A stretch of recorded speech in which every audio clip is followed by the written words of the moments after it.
Ici Jean-Dominique Leduc. Bienvenue à Entre deux cases. Aujourd'hui, je reçois Normand Labelle, qui gravite dans l'univers du 9e art québécois depuis plus de 50 ans et qui vient tout juste de publier sa première bande dessinée intitulée Félix qui fixe. Normand Labelle, salut. Bonjour. Merci beaucoup de me... En fait, je te reçois à mon micro, mais c'est toi qui me reçois dans ton antre. Pour le bénéfice des auditrices-auditeurs, on a un chat, Rorschach, qui peut-être va s'inviter dans la conversation. Il est très très social, donc si vous entendez des ronronnements, il ne s'agit ni de Normand, ni de votre animateur. Non. Hein? On ne voudrait pas partir de nouvelles rumeurs dans... Ni confondre les auditeurs. Non, exactement. Alors, Normand... Je te reçois pour ton premier album de bande dessinée, parce que bon, t'es quand même quelqu'un qui gravite dans l'univers de la bande dessinée québécoise depuis de nombreuses années.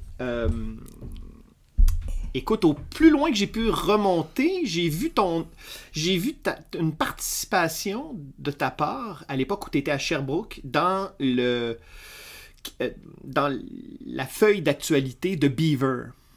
Ah oui. Donc, une feuille d'actualité sur le milieu de la bande dessinée francophone, anglophone, oui, qui était nationale. Publiée par Clifford Letowski. Letowski, voilà, exactement. Donc, où tu recensais certaines activités de ton coin. Donc, on parle de 1973, si ma mémoire me sert. Oui, dans ces eaux-là. Ouais. Et donc là, on fait un méchant bond dans le temps. Puisque tu nous as offert dernièrement ton premier album de bande dessinée qui s'intitule Félix qui fixe. Donc, des bandes que tu as commencé à publier en ligne sur Facebook à l'époque de la pandémie. À peu près, ouais, au début. Ça a duré 2 ans et demi peut-être. C'était une planche par semaine, parfois 2. Et ça me forçait à pondre. Hein? Ouais. Les éditorialistes, les cartoonistes ont tous cette pression-là du deadline et ça force les jus créatifs à circuler là, dans le sang. Ben justement, dans Félix qui fixe, on sent tout de suite l'œil du chef de pupitre, on sent l'œil de l'homme qui a évolué dans la sphère médiatique parce que t'as ton regard précis, incisif, concis. Il y a un sens de la synthèse ajouté à ça, un degré, une strate humoristique, ou en tout cas de connivence avec le lecteur. Donc vraiment, on sent toutes ces années. Parce que dans le fond, moi, la question que j'ai envie de te poser, je la connais un peu, mais les auditrices et les auditeurs, je suis convaincu qu'ils la connaissent pas forcément. Tout d'abord, pourquoi avoir mis 50 ans à livrer ton premier album? Ce qui fait de toi d'ailleurs un jeune auteur de bande dessinée. Un jeune auteur, un membre de la relève. Oui, mais, bon, à la retraite. À la retraite en plus, depuis 4 ans. Moi, j'ai fait, quand j'étais à Sherbrooke, je suis Montréalais de naissance, mais j'ai habité à Thetford Mines, jeune, quand j'étais mineur, évidemment. Et puis ensuite, vers 8 ans, à Sherbrooke. Et je me suis impliqué assez rapidement dans le théâtre. J'ai fondé ma troupe, j'ai écrit des pièces, je les ai montées. Et je considère ça aujourd'hui, avec le recul, comme des péchés de jeunesse. Je ne renie rien, mais on sent la maladresse d'un jeune homme à peine dans la vingtaine qui tente des choses, et c'est correct, il faut grandir. Alors j'attendais pour ma première bande dessinée, qu'une certaine maturité arrive. Mais 50 ans, t'as quand même attendu longtemps la maturité. Oui, ben jamais venu.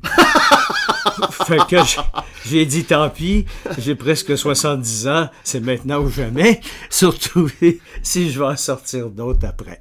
Alors voilà, je me suis convaincu de faire Félix, que j'avais débuté il y a 13 ans quand même, sous son nom anglais, Starin Steven, et j'en avais fait 5 ou 6. Et je me suis dit à l'époque, s'il peut devenir assez populaire, Starin Steven, que pendant les élections fédérales, Stephen Harper, qui était premier ministre à l'époque et qui allait perdre, ça c'était évident, aux mains de Justin Trudeau, je voyais un autre caricaturiste prendre Stephen Harper sur un divan, les yeux écarquillés, qui regardait les résultats de l'élection comme une parodie de Staring Stephen. Mais bon, il n'est pas devenu populaire à ce moment-là, puis il ne l'est toujours pas. Mais j'ai pris mon temps. Puis quand j'ai pensé au nom en français, Félix qui fixe, ça m'a comme allumé. Puis ça m'a donné l'élan pour reprendre ça. Oui, parce qu'en fait, dans le titre, tout est déjà là. Oui. Parce que, bon, c'est des courtes bandes qu'on pourrait dire expérimentales, et je m'explique. C'est-à-dire que tu t'es donné comme contrainte formelle de faire en sorte que ton Félix conserve toujours la même position, à demi assis, à demi évaché dans un sofa, oui. Une place.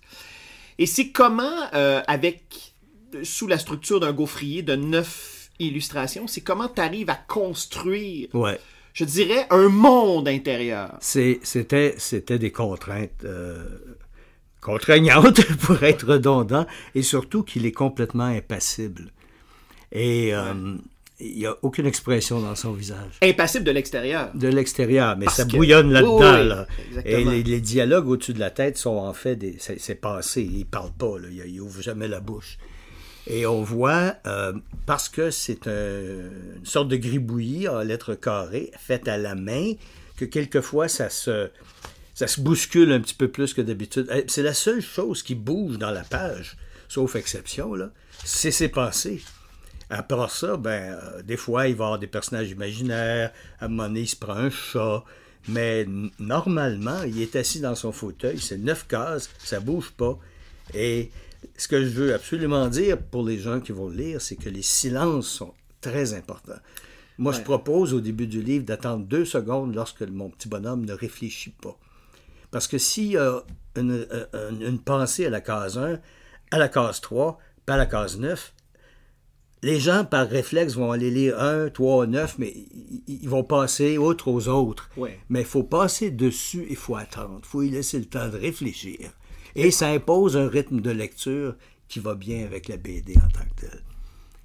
Oui, c'est qu'il y a un côté enseignement là-dedans, parce que tu touches un point, c'est que moi, je considère qu'il y a encore beaucoup de gens qui, même s'ils lisent la bande dessinée, n'ont pas encore tout à fait assimilé les codes qui permettent vraiment de bien la lire. Puis là, je cite souvent en exemple S'enfuir de Guy Delisle aux éditions d'Argo. Alors, c'est le journal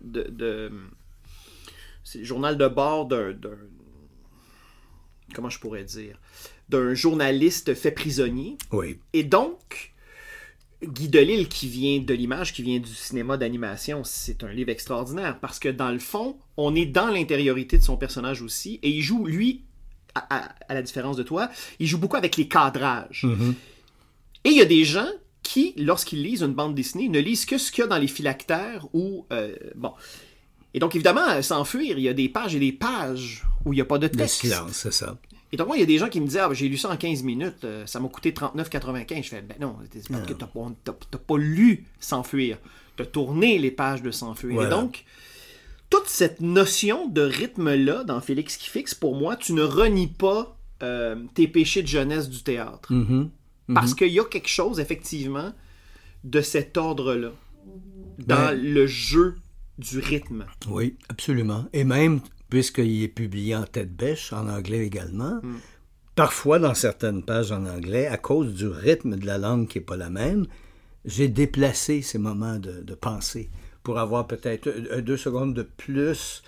C'est une question de rythmer toute la page, si on veut. Et je me suis aperçu, je l'ai gardé à ma place, non, quelque chose ne va pas. Alors... Ben oui, tu as absolument raison. Donc, et là, peut-être que les plus vieux à l'écoute vont comprendre la référence, mais c'est un double défi, hein, comme la fameuse émission de télévision, tu te souviens, à Télémétropole. Mais il y a un défi double parce que c'est 2 langues qui fonctionnent différemment. On le sait, le français, généralement, c'est... Dans sa structure, c'est plus complexe. C'est plus verbeux. C'est plus verbeux. C'est ça. Alors qu'en anglais, on va directement... Oui. Bon, évidemment, dans l'anglais usuel, là, on ne parlera pas de Shakespeare. Et, Non, mais l'anglais de tous les jours, là, ouais, c'est ça. Oui, c'est différent, mais c'est intéressant de voir le personnage sous ces 2 angles-là. Alors, ce personnage-là, quand tu débutes la diffusion de tes premières bandes sur Facebook durant la pandémie. À ce moment-là, t'étais-tu donné un défi au niveau du rythme de production? T'étais-tu dit... Oui, OK. C'est une page par semaine. Parfois okay. deux. Parfois deux. OK. Ouais. Et est-ce que la participation de lectrices, de lecteurs en ligne ont d'une quelconque manière altéré, influencé, non, pas du tout. Pas du tout, parce que pratiquement tout le monde me disait « Arrête, c'est de la merde ». Donc, j'ai continué. Non, c'est pas vrai. Oui, le feedback était très bon. Ouais. À un moment donné, je les ai fait voter sur une copine imaginaire pour Félix. En avait trop dans sa vie. Il y en avait 8-9. Alors, on le voit dans le livre. Ouais. Alors, laquelle préférez-vous? Vous les connaissez pas, c'est juste le visuel, là. La gestuelle un peu des fois, parce que celle qui dansait, c'est elle qui est arrivée numéro 1. Et fait qu'il y avait une sorte de participation comme ça. J'ai même demandé à mon moment à ce qu'ils m'écrivent des scénarios, si vous pouvez. Il y en a qui ont essayé, et puis ils me disaient, non, je suis pas capable. C'est pas si évident que ça. Ah non, hein? Non. Ah ben non, c'est sûr que c'est pas évident. Non. Ils ont trouvé que le défi était pas mal plus grand qu'ils pensaient. C'est sûr que moi, je me souviens d'en avoir lu en ligne à l'époque, là, où j'étais encore présent personnellement sur Facebook, ce qui n'est plus le cas, et je ne m'emporte que mieux. Ben voilà. Mais je me souviens à l'époque, quand j'ai vu tes bandes, je me suis dit, OK, donc lui, il est dans Loubapo, hein, l'ouvroir de la bande dessinée potentielle. C'est ça. Qui est en... se mettre le plus de contraintes possible. Oui, de contraintes formelles possibles. Et... évidemment, quand j'ai lu tes bandes, je me suis dit, ah tiens, c'est intéressant, donc, en quelque part, ça peut répondre à ce que Francis Desharnais a fait avec la Guerre des Arts, ce qu'il a fait avec Alexandre Fontaine-Rousseau pour les premiers aviateurs, pour la conquête du cosmos. Oui. Et il y a tout un... En fait, il y a une espèce de mouvement qui a été surtout parti en Europe, mais qui est ouvert à tous, là. Notamment, l'association a publié des albums avec cette espèce de crest, si on veut, de Loubapo. Il y avait aussi un Ontarien dont le nom m'échappe, qui ne pouvait pas dessiner de son propre aveu, mais il a fait quand même plusieurs comic books avec seulement des dollars et des pièces d'argent. Ça s'appelait Money Talks. Et il y avait la reine d'Angleterre, il y avait Benjamin Franklin, il y avait George Washington, il y avait... il a quand même réussi à faire plusieurs fascicules comme ça. Fait qu'avec la reine parlait, puis Franklin répondait, puis bon, il y avait des échanges un peu absurdes, des fois. Hein? Mais comme un peu Félix, qui on est vraiment dans le dessin, là. Mais on peut tomber dans l'absurde, parce qu'à un moment donné, il fait un flip avec son fauteuil. Puis il dit, c'est plus difficile que ça en a l'air. Mais... Et c'est drôle parce que l'effet de le lire en album versus à l'écran, c'est que lorsqu'on entre dans l'hypnose de lecture, tout à coup, quand il y a le moindre mouvement dans ton album, on fait vraiment le saut et c'est d'une violence. D'ailleurs, c'est drôle parce que en lisant l'album, ça m'a rappelé les premiers albums de Louis Trondheim. Donc, là, le titre est loin, je me souviens pas, mais c'est un personnage couché, là, donc la tête posée sur son oreiller. Et c'est ça, tu sais, Trondheim apprenait à dessiner à l'époque, donc il s'était déjà affublé d'une contrainte formelle semblable à la tienne. Et là, d'ailleurs, c'est terrible. Je pense que tu vois dans l'avenir où tu lis les feuilles de thé ou de gyps, peut-être, parce que Normand, ton personnage, dans une page, on le voit côte à côte avec une photo de Justin Trudeau. Et dans le fond, Justin Trudeau, au moment où on se parle, se retrouve exactement dans la même position qu'Harper à l'époque où tu as eu l'idée. Oui, c'est ça. Alors, est-ce que y aura une suite à Félix qui fixe et ça sera un Trudeau? Ça va s'appeler Justin qui s'abstient. Mais non, on parle de la coupe de cheveux, de Justin, parce qu'après pendant la pandémie, il s'est laissé pousser les cheveux longs, la barbe. Puis à un moment donné, il a été chez le coiffeur, mais quelle coupe, je veux dire. Tu sais, c'est bien beau, mais prends pas Stevie Wonder comme coiffeur, là. C'était une coupe épouvantable. D'ailleurs... comme celle de Félix. Ouais. Mais... Une coupe qui me fait pas regretter maintenant d'être chauve, je te dirais. Oui, voilà, juste ici. Et donc là, tout à coup, bon, t'en publies en ligne l'idée d'en faire un album papier, physique, charnel. Ça vient d'où? À quel moment? Quand je me suis aperçu que j'en avais assez pour faire un livre. Et j'avais beaucoup de fans, d'amis de Félix qui me disaient « Hey, ça va-tu sortir en livre? Ça va-tu... Ben, j'ai dit, moi, je vise plutôt un film avec Tom Hanks dans le rôle de Félix et une bonne idée. Johnny Depp dans le rôle du fauteuil. C'est son genre de rôle. Mais il serait bon, par exemple, Johnny Depp dans le... Ça serait intéressant de voir ce que ça donne. Non, je vise des petits dessins animés de 15 secondes. Et je pense que, pensez-y, là, ça coûterait vraiment pas cher à animer. Ben, en fait, on en cherche de ça pour remplir des petits trous en deux émissions. Des capsules. Ben, en fait, j'ai un projet que je vais présenter bientôt. Là. Est-ce que tu as déjà vu le film La Jetée de Chris Marker? Oui, mais c'est... Ben, en fait, non. Mais c'est l'idée que c'est des plans fixes qui bougent pas. C'est des plans fixes, c'est ça. Il n'y a qu'un seul plan qui fixe, et c'est un plan extraordinaire. Est-ce que je le dis? Non, je le dirai pas. Je veux pas dévoiler le punch. Pour les gens qui ont pas vu le film. Et pour celles et ceux qui ont vu l'adaptation américaine 12 Monkeys, vous avez pas vu La Jetée de Chris Marker. Ça n'a rien à voir. Rien à voir. Mais c'est une technique qui arrive souvent, ça, dans le plan séquence d'ouverture de Orange is the New Black. Tu as juste des très gros plans, très, très gros plans, des détenus dans la prison, et ça bouge pas. C'est une photo après l'autre, et c'est seulement quand le gros plan de l'héroïne apparaît, elle cligne des yeux. C'est le seul mouvement, voilà. C'est le seul mouvement qu'il y a dans tout le plan. Alors ça, ils ont piqué ça à la jetée de Chris Marker. Non, à Félix. Ben oui, tout à fait. Puis à ce moment-là, mais c'est ça. Pourquoi une voix intérieure. Pourquoi un livre? Ben, parce que ça se lit différemment. Bon, évidemment, c'est pas un roman. Là, tu pars pas de la page 1 puis finir à la page 37 puis tu te couches.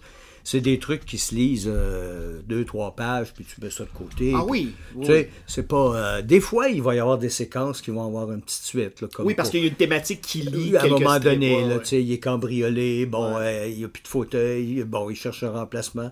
Ce qui est un choc, on s'imagine bien que... C'est un choc, c'est un petit gars qui peut même pas porter une couleur de t-shirt différente. Il en fait l'essai à un moment donné, puis ça marche pas. Il est... je dirais pas qu'il souffre de ci ou de ça, là, c'est pas le but, mais c'est certain que c'est un grand émotif et un grand créatif et un grand procrastinateur, un grand sensible.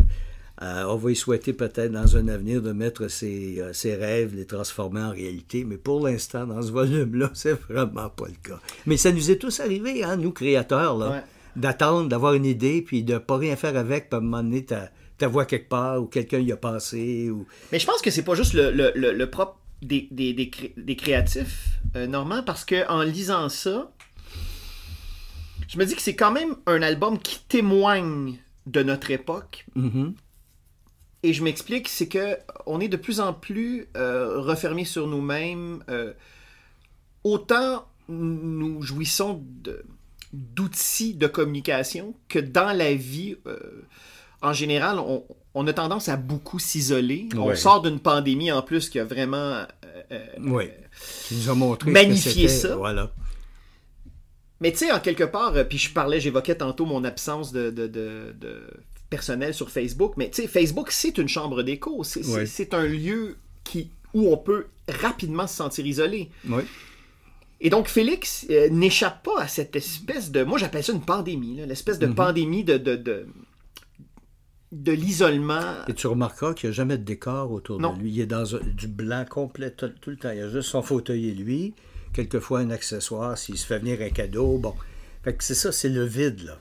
On pourrait faire de la psychologie à 10 cents. Je dirais pas 5 cents à cause de l'inflation, là, mais toute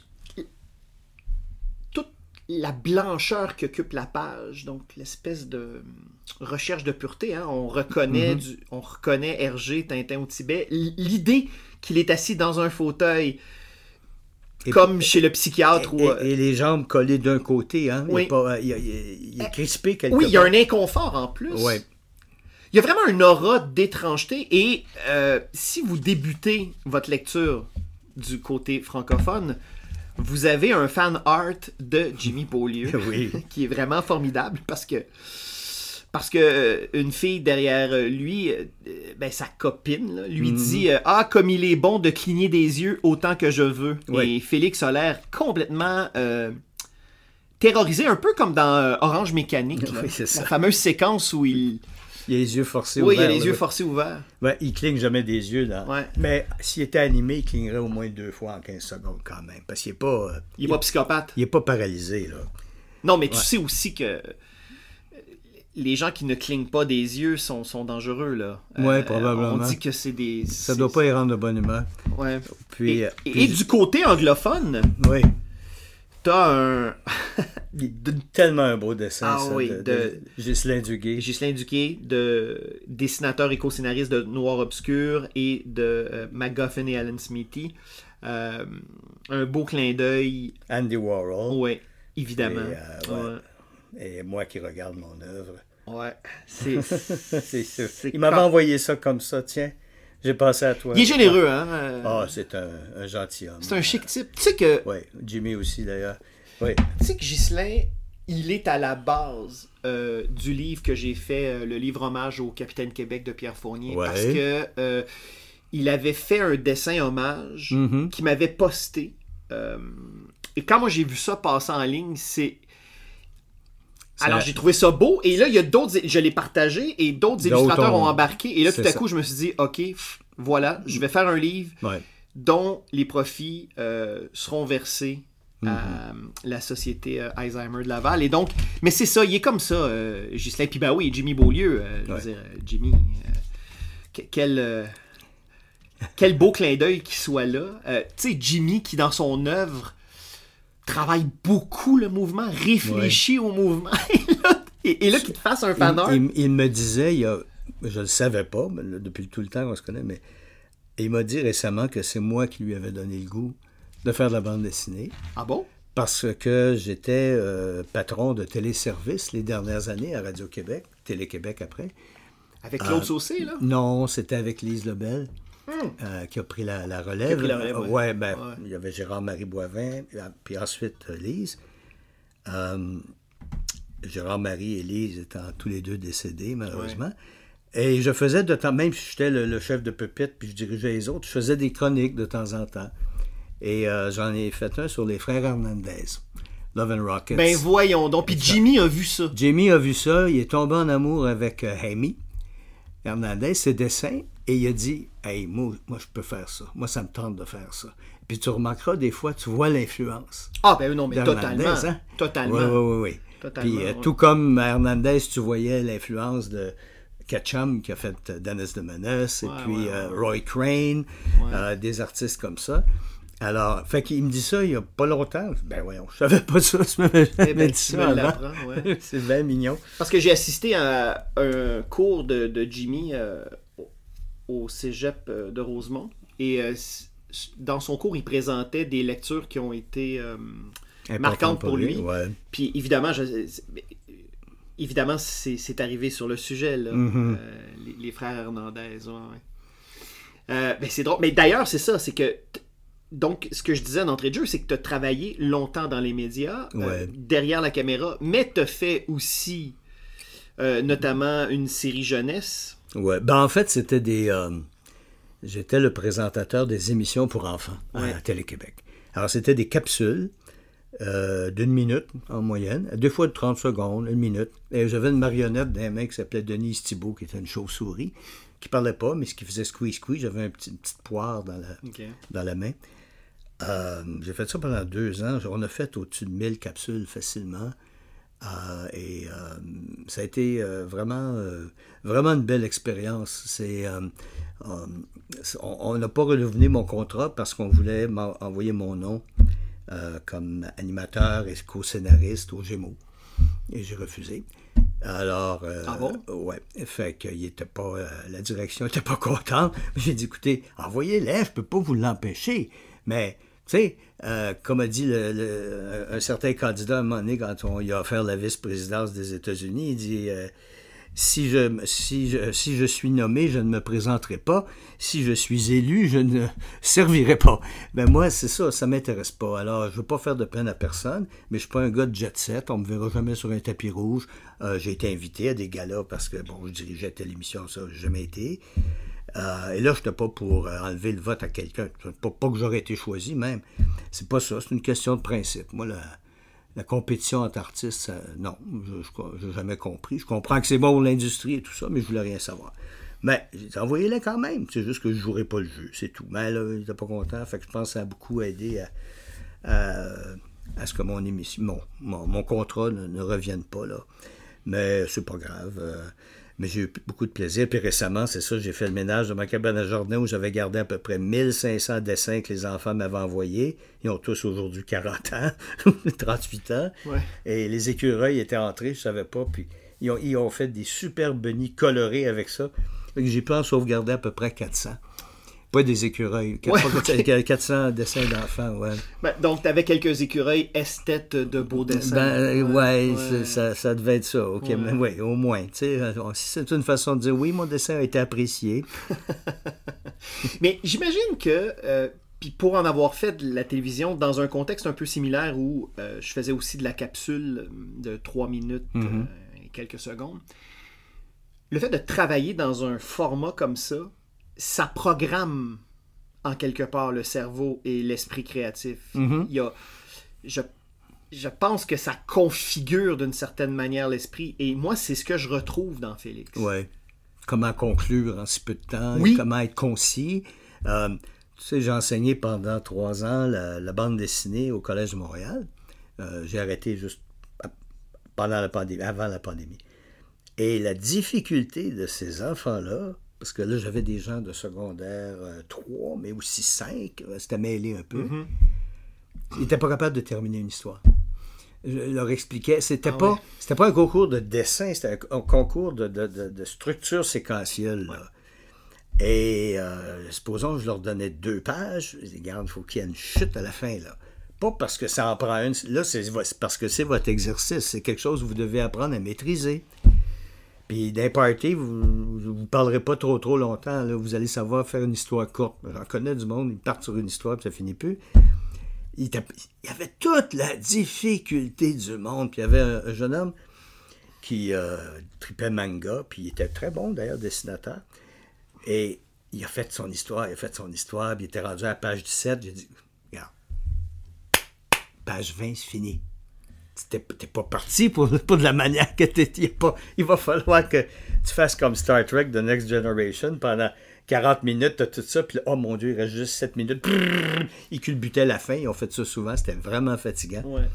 Mais encore, il y a quand même plusieurs professionnels qui font ça, Normand, dans la bande dessinée. Là. Bien sûr. Mais c'est un bon outil. Ouais.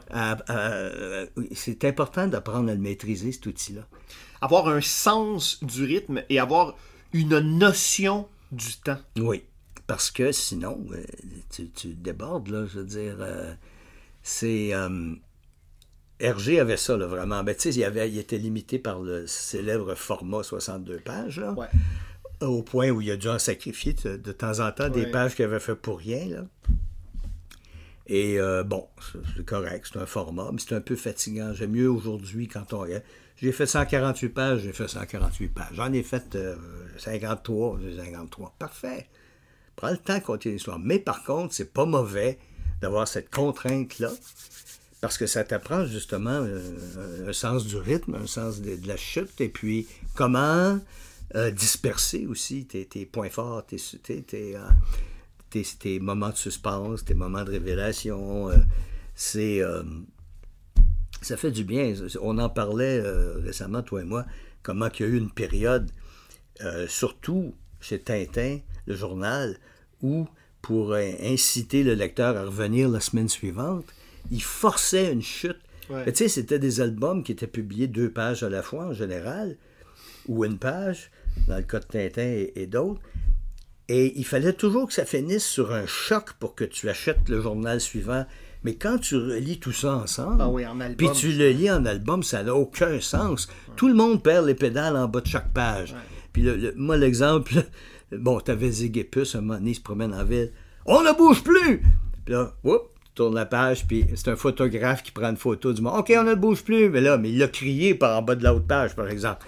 Et Vincent Larcher de Raymond Redding, le joueur de foot, ça, là, en bas de la page, il est avec son père s'en va, puis Papa, qu'est-ce que tu as là? Puis il pointe du doigt, puis c'est écrit, le lettrage est immense. L'autre page, le bonhomme se retourne dans sa poche, il avait, c'est le journal dans ma poche, tu l'as lu? Tu sais, ça devient complètement ridicule. Ben, c'est ça, il pensait seulement à serialiser le tout, puis inciter oui, le c'était un lecteur. mode de production qui était très différent. Ouais, mais tu sais, c'est un peu Mais comme... ça vieillit mal. Ça vieillit super mal, mais surtout quand tu les mets ensemble. Ouais. Parce que ça empruntait aux vieux serials là, quand on allait... En tout cas, moi, quand j'allais au cinéma, là, on avait un chapitre de Zorro, puis c'était à suivre. Ça, c'est quand il y avait un pianiste, là. Oui, c'est ça. Moi, j'étais assez vieux. Je me souviens quand la radio était en noir et blanc, tu sais. Mais, non, c'était un peu ça. Ben, le gars, il descend en parachute, le héros, puis le train s'en vient, puis là, tu le vois tomber, puis là, tu vois le train passer à suivre.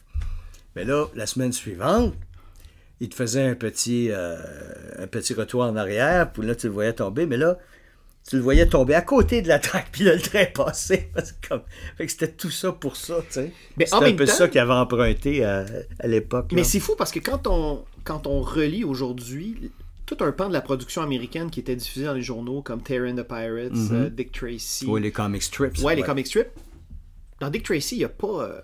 il y a un art de l'accroche, mais c'est jamais pour être déçu Non. à la prochaine page ou au prochain strip. Ben, t'avais pas le temps d'oublier parce que c'était le lendemain. Ouais. Tu sais, et des fois, il y en a, des fois, c'est répétitif. Tu vas terminer sur la case 4 le vendredi, puis le lundi, la case 1 va être un peu la même. Oui, un récapitulatif.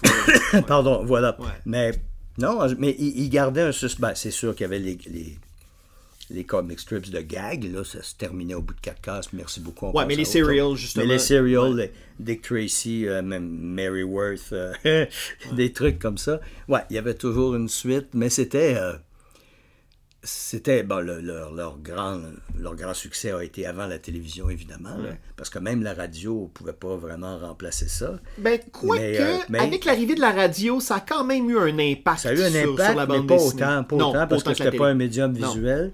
Et le réflexe, d'ailleurs, moi, ça m'a toujours... Tu regardes des photos, là, tout le monde regardait la radio, regardait l'appareil. Et les gens se mettaient propres en plus. Ils se mettaient propres, puis ils étaient autour, puis ils regardaient le meuble. Mais c'était un beau... Mais c'était beau quand même, là. Oui, mais on n'avait pas encore développé ce réflexe-là de, bon, c'est un compagnon dans la maison, puis tu t'en vas ailleurs, il joue encore, mais on est loin de ça, là. Ouais. Mais non, c'était quelque chose de spécial. Puis, tout ça pour dire que le comic strip était extraordinairement populaire à tous les âges. Là. Les enfants avaient leur truc, les adultes aussi. Mais c'est dommage parce que c'est en train de mourir. En tout cas, c'est plus ce que c'est encore là. Oui, mais en même temps, il y a quand même, tu sais, le dernier grand strip que j'ai lu, mais qui est vraiment contemporain à tout ça, c'est Cul-de-sac de Richard Thompson. Puis c'est drôle parce que là, on est dans l'anti-climax. C'est ça. Toujours. Alors, tout à coup, c'est plus la dernière case qui compte. C'est l'ensemble du strip. C'est comment c'est raconté. C'est ce que l'auteur décidait de ne pas montrer ou d'évoquer. Ouais. C'est sûr que ça peut sembler déstabilisant. En fait, comme Félix qui fixe, mais une fois qu'on intègre ça, qu'on comprend... C'est ça, la manière de lire, l'impact est là. Il y a un monde qui s'ouvre à nous. Mais moi, mon prochain, ce ne sera pas Félix. On m'a demandé, y a-t-il un volume 2? Vraiment pas pour tout de suite. Là, je travaille justement sur un comic strip. Un recueil de comic strip qui se passait en 1948 et qui est une Dick Tracy féminine. Wow. Okay. Et ça se passe dans New York, probablement, c'est jamais nommé, mais bon, c'est une grande ville où la criminalité est omniprésente. Et je me suis un petit peu inspiré de Chester Gould, de ce qu'il faisait avec Dick Tracy, donc les méchants qui ont le nom de leur apparence et vice-versa. Ah oui? Ouais. Fait que tumeur, une immense tumeur le long de la joue qui va se... Il y a même un assistant qui transporte. Ah ouais.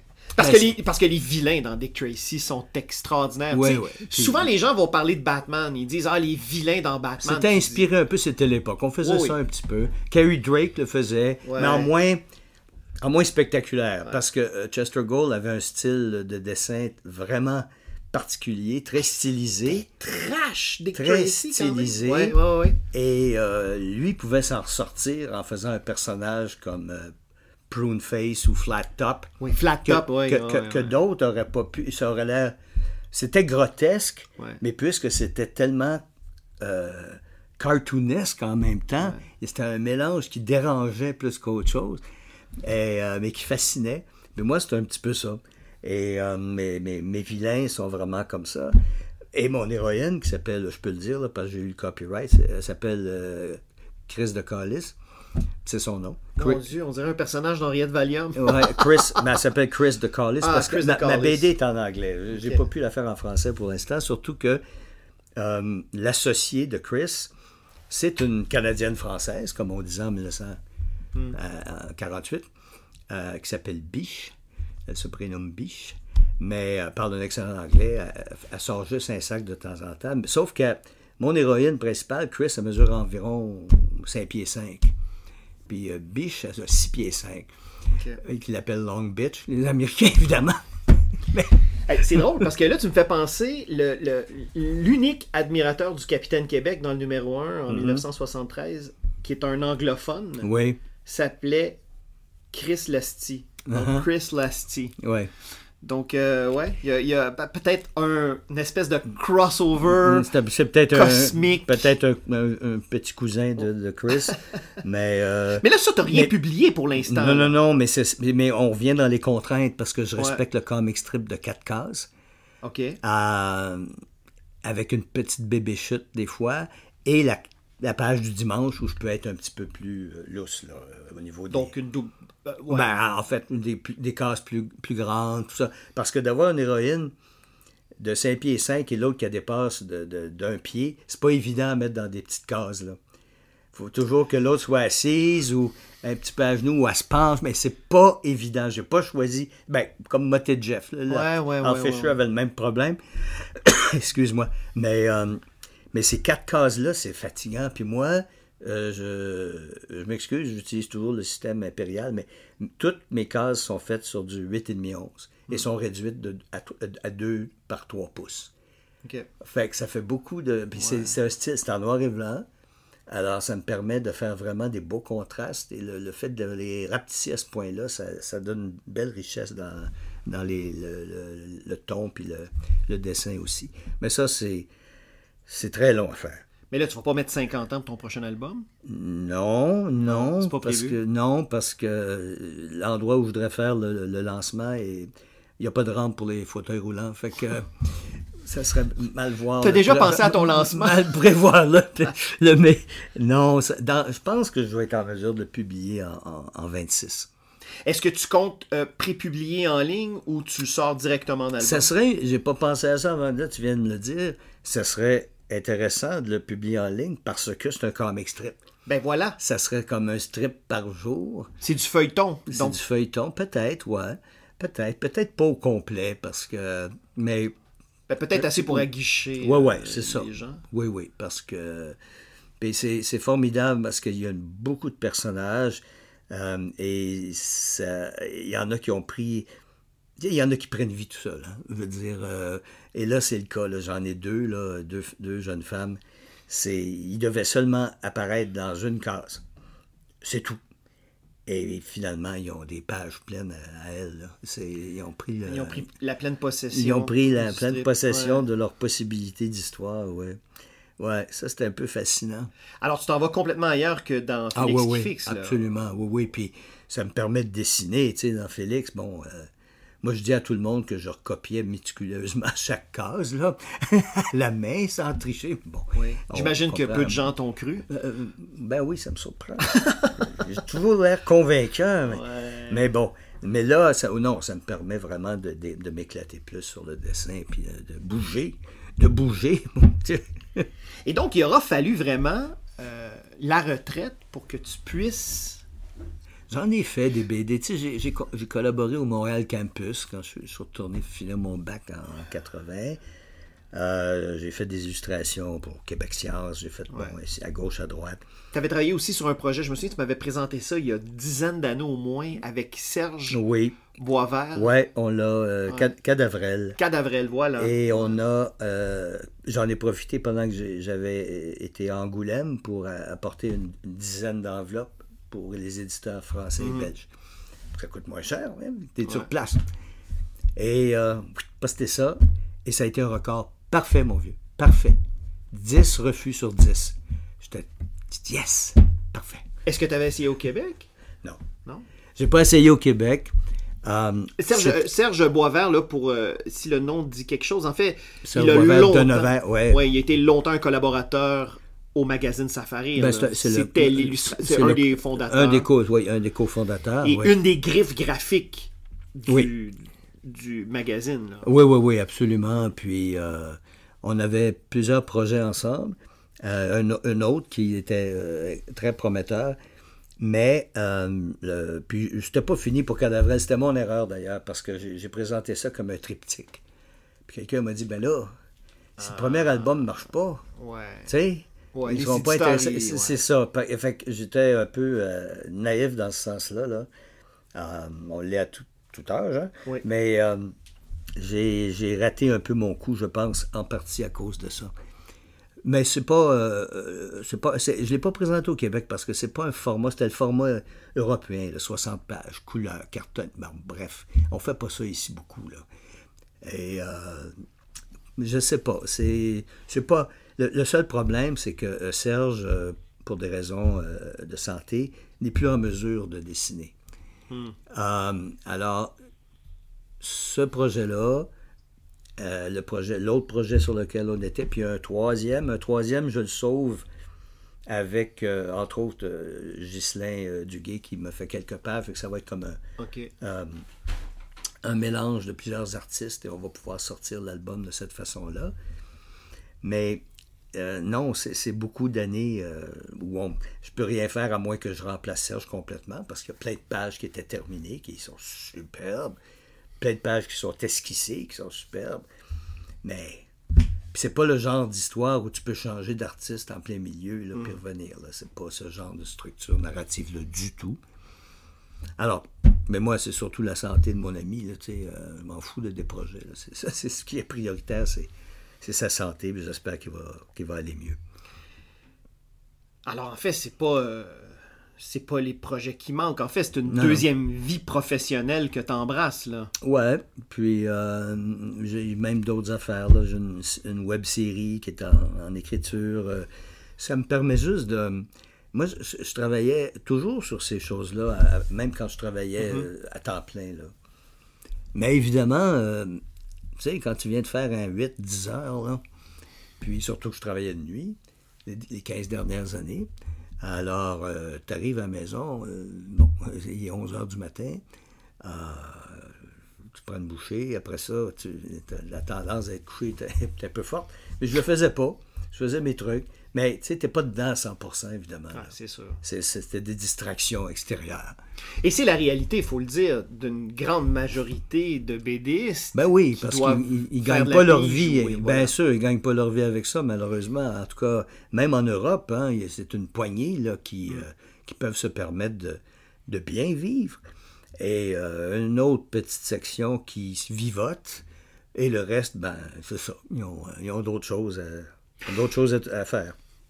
Évidemment, c'est sûr que les projets alimentaires nous éloignent un peu de la création, mais en même temps, pour l'avoir vécu, je trouve que c'est, somme toute, ça peut devenir nourrissant aussi, parce qu'on apprend à travailler dans un autre contexte, parce que tout à coup, on se plie à d'autres modèles, et donc quand on revient vers la création, vers notre travail, tout à coup, ben, on a fait l'expérience de quelque chose d'autre. Ben, l'artiste, en général, que ce soit dans n'importe quelle discipline, c'est un passionné.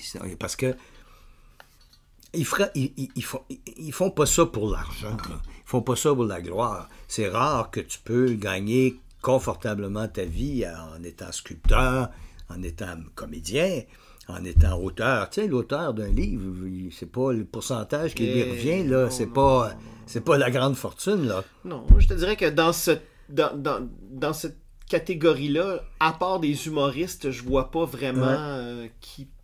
Non, tu sais, Ouais. puis il n'est pas Stephen King qui peut, là.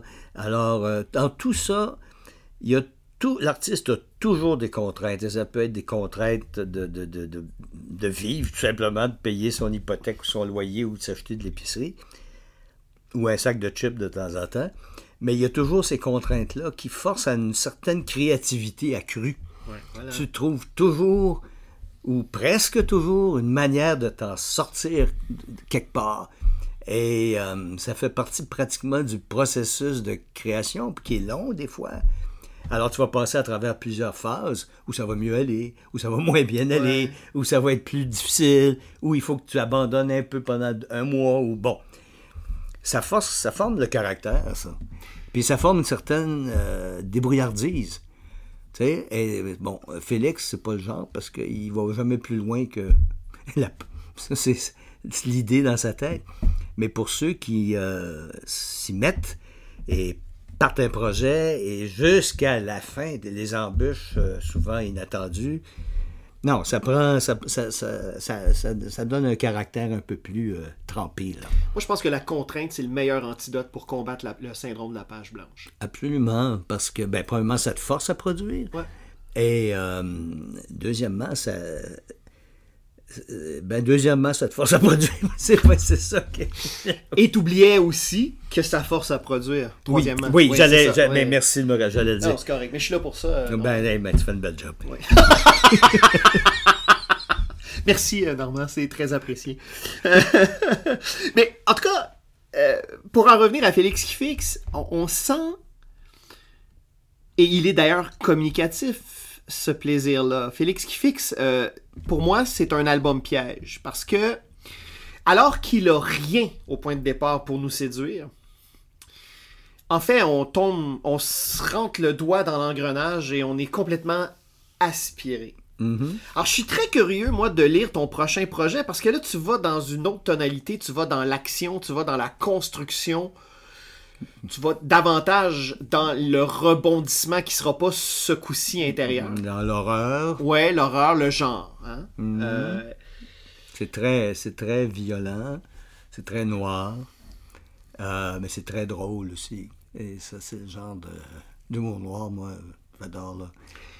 Alors, d'ailleurs, Humour Noir, est-ce que tu as lu Noir Obscur J'ai vu, il m'avait envoyé des planches OK. puis d'avance, là. C'est j'adore formidable. ça. Là. Noir Obscur chez Station T de Ghislain Duguay. À lire absolument. Oui, et de son cousin, dont j'oublie le prénom, zut. Je pense que c'est Sébastien. Oui, Sébastien, c'est ça. Ouais. Mais ils sont pas frères, c'est pas les frères Duguay. Non, c'est les cousins Duguay. Oui. Non, c'est vraiment intéressant. Je n'ai pas le livre encore, là. Mais j'en ai lu une partie, évidemment, avec les planches qu'il m'avait montrées d'avance. C'est formidable. J'adore ça. Et c'est bien de voir qu'au Québec, tu sais, je remarque avec mes activités de chroniqueur, de médiateur, mais aussi d'observateur, ça fait quand même pas aussi longtemps que toi, là. Moi, The Beaver, j'existais pas encore quand c'était publié. Je m'en venais, j'étais en route, mais j'étais pas là. Mais je remarque vraiment que depuis... C'était, je me souviens, le Beaver. Le Beaver, oui. Ouais. Le Beaver. Et non pas The Beaver. Non, c'était, voilà, le clin d'œil, on est au Québec. Ouais. Mais donc, je remarque que depuis le dernier quart de siècle, depuis les 25 dernières années, il y a vraiment... je trouve que la production s'émancipe, à tout le moins au niveau des tonalités, des sensibilités, des univers visités. Tout à coup, c'est plus que l'humour n'est plus prédominant. Le genre est abordé de manière complètement différente. Mm-hmm. T'as une Caroline Brault, t'as un Grégoire Bouchard qui abordent tous les deux la science-fiction, mais de manière complètement personnelle, assumée et différente. Oui. C'est très bien. Mais on a été longtemps quand j'étais de la génération de l'hydrocéphale puis Made in Québec et tout ça. Le printemps de la bande dessinée québécoise. Ouais, mais il y avait comme un thème qui était toujours omniprésent. C'était notre underground à nous. Ouais. Autant que les Robert Crumb et compagnie aux États-Unis faisaient Ouest. énormément de drogue et de sexe, là. Ouais. Fait que quelque part, c'était contraignant, mais c'était nécessaire. Puis d'ailleurs, les Français l'ont fait plus tard. Feu de glacial, tout ça, c'était... Ouais. Bon, le sexe. Bon, il fallait que ça sorte, hein, quelque part. Mais ici, nous, on avait un petit côté underground, là, c'est ça. Et il n'y avait pas de... C'était un peu comme les téléromans à l'époque, là, à la télévision. C'était soit le curé de la campagne ou la cuisine puis le café. Là. Ça sortait pas hors de ces sentiers-là. Là. Entre chiens et loups, les histoires des pays d'en haut. Bon. Aujourd'hui, c'est le style, malgré qu'on ne fait pas d'horreur, on ne fait pas de science-fiction vraiment. Ah non, ça ici au Québec... C'est comme si c'était impensable. Là. Il y en a eu quelques-uns, là. Oui, mais c'est surtout qu'il y a eu des flops commerciaux, tu sais. Oui, mais peut-être qu'il n'est pas très bon. Oui, ça a rendu les gens frileux. Ça a rendu les producteurs frileux. Mais, en tout cas, on verra, là, parce que... Mais tu sais, on a plus de trucs policiers. Là, bon. Au moins, on se déniaise un peu, parce que longtemps, on a été comme les Italiens avec les telenovelas, là, qui étaient toujours la même patate. Puis là, c'est bien. Au niveau du cinéma aussi, moi, je trouve ça de plus en plus riche. C'est formidable. Il y a des jeunes réalisateurs et réalisatrices qui sont vraiment intéressants. Et qui sont décomplexés. Oui. Puis, ils n'ont pas besoin de faire quelque chose qui est typique québécois, dans le sens que, tu sais, là, ça... Ouais, si, c'est pas nécessaire. Là. On l'a fait, ça. On peut encore le faire, j'ai rien contre. Oh, puis il y en a qui le font encore, d'ailleurs. Oui, puis ils le font très bien. C'est correct. C'est pas un genre en soi, de toute façon. Mais je veux dire, ils peuvent faire des trucs qui vont à un autre niveau de langage ou un autre... c'est intéressant. C'est beaucoup plus riche. Tant mieux. Pour la bande dessinée, on est une belle période, je trouve. C'est vraiment formidable. C'est certain que... comme on en parlait, c'est pas tous les créateurs qui peuvent gagner leur vie avec ça, tu sais. C'est dommage. Ça limite la production. Quoique, oui, d'une certaine manière, évidemment, ça limite la production, mais jamais il s'est autant produit de bande dessinée au Québec que présentement. Absolument. Puis sans être complètement réseauté, là, tous ceux qui en font, ils se connaissent, et les fans, ils ont, évidemment, avec les médias sociaux et les festivals, ils ont plus de chances de connecter ensemble, puis de jaser, puis de s'encourager mutuellement, puis d'acheter les produits de l'autre, puis bon, ce qui n'existait pas, évidemment, il y a 50 ans. Là. Non, puis c'est ce qui permet l'existence de Félix qui fixe. Cet album-là, tu aurais voulu le sortir il y a 25 ans, il t'aurait coûté beaucoup plus cher, ça c'eût été beaucoup plus complexe techniquement, puis après ça, il aurait fallu que tu cours pour essayer de te trouver un lectorat. Ouais. Donc, c'est quand même la preuve que le jeune auteur que tu es aujourd'hui, qui débarque avec cet album-là... Aujourd'hui, j'ai pas besoin de courir pour me trouver un lectorat. J'ai juste à marcher. Ouais. Surtout à mon âge. Tant que t'as pas besoin de rouler dans un fauteuil roulant ou avec ta marchette. Donc, oui, mais... Mon éditeur se spécialise dans des gros livres d'art. Il en a fait un récemment sur le peintre Guy Paquette, qui a une belle renommée en Europe. Mais c'est le genre de briques qui coûte 185$. Fait qu'il n'y a pas... Puis que tu vas trouver dans les galeries, dans les musées. Alors, il n'y a pas vraiment de réseau pour la BD. Alors, c'est moi qui fais mon commis voyageur. Ouais. Puis ça va. À Montréal, il y a des BD qui en a. Il y a Planète BD, il y a la librairie du Square, il y a Capitaine Québec sur Sainte-Catherine-Ouest. À Laval, il y a la maison de Jean Marquis, là, la boîte à BD. À Sherbrooke, il y a les Deux Sœurs. Il y a Avalanche. Je dis toujours Appalaches, une belle librairie sur Wellington, puis bientôt je m'en vais à Québec puis Trois-Rivières, puis on va voir. Mais c'est correct, pourvu qu'il soit une couple d'endroits comme ça spécialisés, où les gens qui vont là veulent de la bande dessinée, hein? Ils sont pas là pour voir qu'est-ce que je vais m'acheter, roman, un puzzle, bon. Fait que ça, c'est bien, c'est déjà ça, puis moi je suis pas pressé, où les gens peuvent m'écrire aussi, ma page Facebook. Puis, mais je suis pas pressé. J'ai ce livre-là pour quelques années dans les mains. Il n'y a pas de problème. Et il est intemporel un peu. Là. Donc, celles et ceux qui veulent s'en enquérir devront donc se présenter dans des librairies indépendantes, celles que tu as nommées. Oui, c'est ça. Ou venir sonner chez vous. Est-ce que je donne l'adresse? Non, parce que c'est secret. Okay. C'est censé, on dirait, une fruiterie en avant, mais non, c'est un front.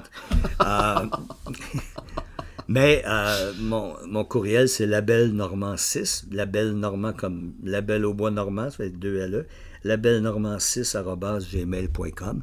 Vous pouvez m'écrire et puis on va s'arranger et c'est livré par Pigeon Voyageur. Parce que t'as beau être un jeune auteur, t'as pas de site transactionnel.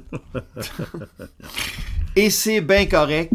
En même temps, je relisais dernièrement Le Pont du Havre de Luc Giard aux éditions Mécanique Générale, un album formidable. Et c'est ça, dans le fond, c'est le récit d'un homme qui fait le tour des librairies parce qu'il cherche des trésors. Ouais. C'est bien ça, de revenir aussi à ça, comme quoi ce n'est pas que l'album qui est un événement en soi, mais aussi de le trouver. Oui, c'est ça aussi. Puis aussi de permettre à des libraires de le défendre. Absolument, c'est ça. Puis c'est toujours mieux d'avoir une relation plus personnelle avec ces libraires-là, évidemment. Là, je vais voir si je suis accepté à Exposine. Mais je vais certainement, en tout cas, être au Festival de la bande dessinée de Montréal l'été prochain, ça c'est certain. Alors qu'est-ce qu'on te souhaite comme jeune auteur là, qui a la vie devant toi? On te souhaite bon vent pour ton prochain projet? Oui, ça s'autofinance un peu dans ce sens-là. Là.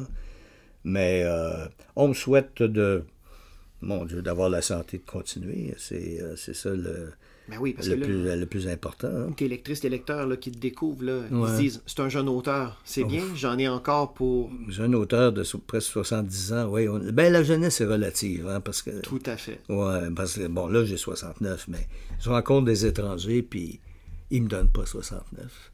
Ils me disent toujours, je vous donnais 68.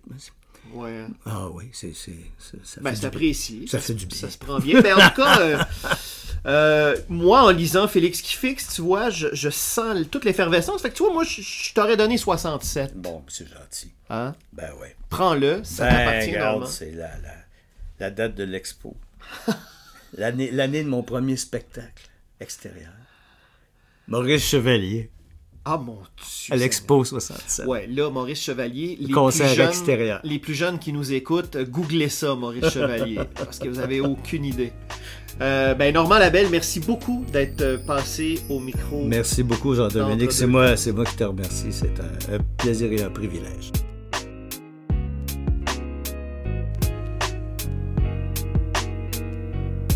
Pour suivre Normand Labelle, rendez-vous au facebook.com/normand.labelle2. Indicatif sonore, Xavier Pinchot. Pour suivre mes différentes activités de médiation culturelle en bande dessinée, rendez-vous au jean-dominique-leduc.ca.